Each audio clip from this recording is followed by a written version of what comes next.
តោះឥឡូវនេះខ្ញុំមកបង្ហាញអំពីម៉ូតូមួយប្រភេទគឺជាប្រភេទម៉ូតូ Cyclade ឆ្នាំផលិត2019ឲ្យអ្នកនរគ្នាបានទស្សនាគឺម្ចាស់គាត់បានយកមកធ្វើការផ្លាស់ប្ដូរគ្រឿងលេខជាច្រើនមានដូចជា Brembo, Runstock ក៏ដូចជា Resmock ផងដែរហើយយើងឃើញថាមានការផ្លាស់ប្ដូរច្រើនមានដូចជាកាំផ្នែកខាងមុខ Clipper, Adapter, Slider ជើងទ្របផ្នែកខាងមុខក៏ដូចជាតួផ្នែកខាងក្រោយស៊ីម៉ាំងហើយនឹងបូមអុកលីនផងដែរហើយតាក់ទងជាមួយនឹងប្រភេទ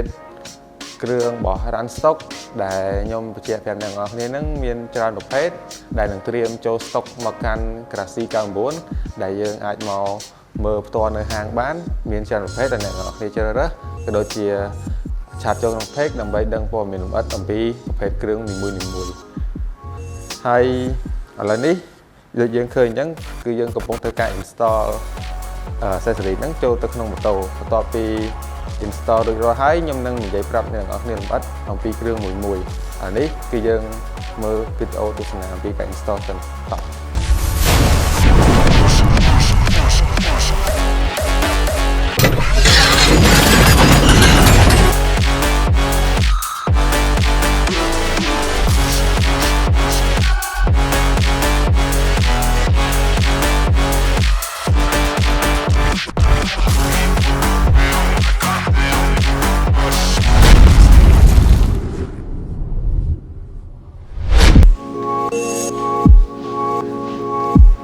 សួស្តីអ្នកនរគ្នាជួបគ្នាម្ដងទៀតហើយមកកាន់ Gracie 99ឥឡូវខ្ញុំមកបង្ហាញម៉ូតូមួយប្រភេទគឺជាប្រភេទម៉ូតូ Harley Davidson Cyclade ឆ្នាំ2019ដែលនឹងត្រៀមបំពាក់គ្រឿងលេខជាច្រើនឲ្យអ្នកនរគ្នាបានស្គាល់តោះឥឡូវខ្ញុំមកបង្ហាញអំពី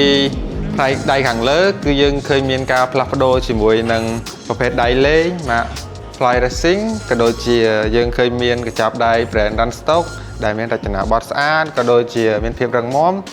ហើយជាមួយនឹងផ្នែកខាងមុខគឺយើងឃើញមានការផ្លាស់ប្ដូរជាមួយនឹងប្រភេទភ្លើង Baja Design LP6 ចំនួន1គ្រាប់ក៏ដូចជា S1 ចំនួន1គូផងដែរហើយនឹងផ្នែកខាងក្រោមអញ្ចឹងគឺយើងមកមើលផ្នែកខាងក្រោមគឺមានការផ្លាស់ប្ដូរជាមួយនឹងកង់លេងគឺជាប្រភេទកង់ CNC របស់ Runstock ក៏ដូចជាជាមួយនឹង adapter របស់ Runstock ហើយជាមួយនឹង Clipper GP4 RS របស់ Brembo ហើយក៏យើងឃើញមានការផ្លាស់ប្ដូរជាមួយនឹងខ្សែ Sio Frame ផ្ដាច់ផងដែរហើយសម្រាប់ Half Frank គឺយើងប្រើជាមួយនឹង Performance Machine ដែលវាមានសលេងអង្គើគ្រឿងអញ្ចឹងងាយស្រួលក្នុងការប្រើប្រាស់ពេលផ្លូវឆ្ងាយក៏ដូចជាក្នុងការចាប់ Frank ហើយយើងមកមើលផ្នែកខាងក្រោយអញ្ចឹងគឺយើងឃើញថាផ្នែកខាង Slider គឺជាម៉ាករបស់ Runstock ដែលយើងឃើញមានការរចនាបថបែប slim ស្អាតហើយក៏ដូចជាមានឆ្នូតមួយផងដែរមានភាពរឹងមាំក្នុងការប្រើប្រាស់ក៏ដូចជាយើងឃើញមានចិត្តឆ្នន់ផ្នែកខាងក្រោមមានជាមួយនឹង Frank មានភាពទន់ក្នុងការចាប់ក៏ដូចជារចនាបថស្អាតហើយមានភាពស្អិតនៅពេលដែលយើងដាក់តំណប់ជើងហើយក៏យើងឃើញមានការផ្លាស់ប្ដូរជាមួយនឹង Air Filter គឺជាម៉ាករបស់ Fluling from USA ហើយក៏យើងឃើញមានការផ្លាស់ប្ដូរជាមួយនឹងស៊ីម៉ាំងលេងម៉ាក Fab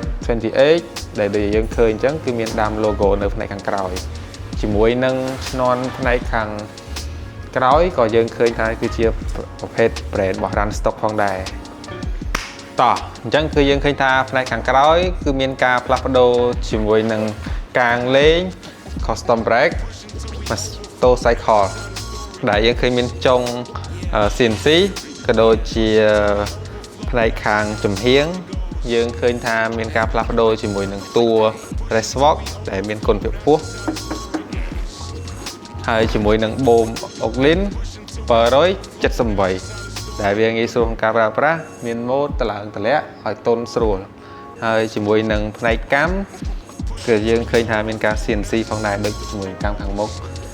ហើយសម្រាប់ Half Frank គឺវាមានសើដូចយើងឃើញហ្នឹងអញ្ចឹងវាងាយស្រួលក្នុងការប្រើប្រាស់ជាមួយនឹង Clipper Brembo GP4 ដែលពេលដែលយើងជិះលឿនការណាចាប់ Frank វា smooth ជាមួយនឹង Half Frank ប្រភេទហ្នឹង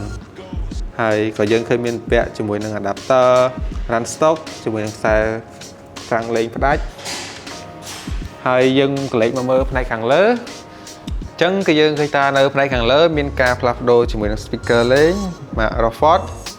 Stec 2មិនបានហៅថា Rockford Stec 2មានន័យថាផ្នែកខាងមុខ2ផ្នែកខាងក្រោយ2គឺ2គូដែលងាយស្រួលក្នុងការប្រើប្រាស់ក៏ដូចជា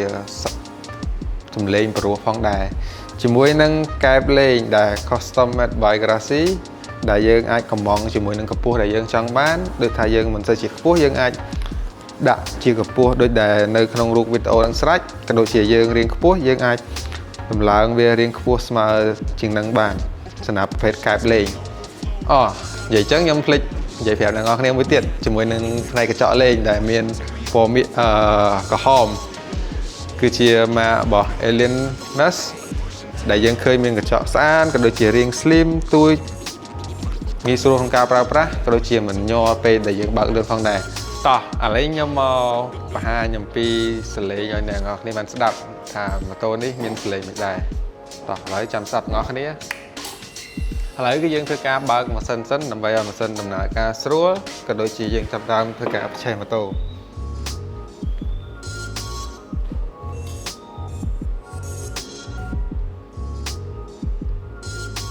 តោះឥឡូវខ្ញុំចាប់ដើមបញ្ឆេះសលេងម៉ូតូឲ្យអ្នកនរគ្នាស្ដាប់ចឹងសម្រាប់សលេងអ្នកនរគ្នាកាត់បាច់ដែរសម្រាប់ខ្ញុំវិញគឺសលេង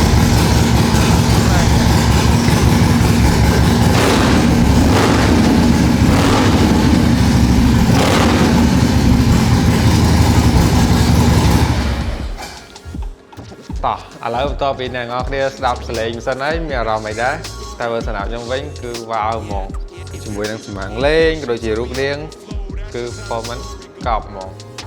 អូខេបន្ទាប់ពីខ្ញុំនិយាយប្រាប់អ្នកទាំងអស់គ្នាអំពី accessory ដែលបំពាក់នៅលើម៉ូតូរួចរាល់ហើយបើសិនជាអ្នកទាំងអស់គ្នាមានចំណាប់អារម្មណ៍តាក់ទងជាមួយនឹង accessory ក៏ដូចជាចង់យកម៉ូតូមក check អញ្ជើញមកកាន់ Grassy 99 Store បងកុំភ្លេច like comment ក៏ដូចជា subscribe Channel Grassy 99ដើម្បីតាមដានទស្សនាវីដេអូបន្តអរគុណសម្រាប់ការទស្សនាវីដេអូ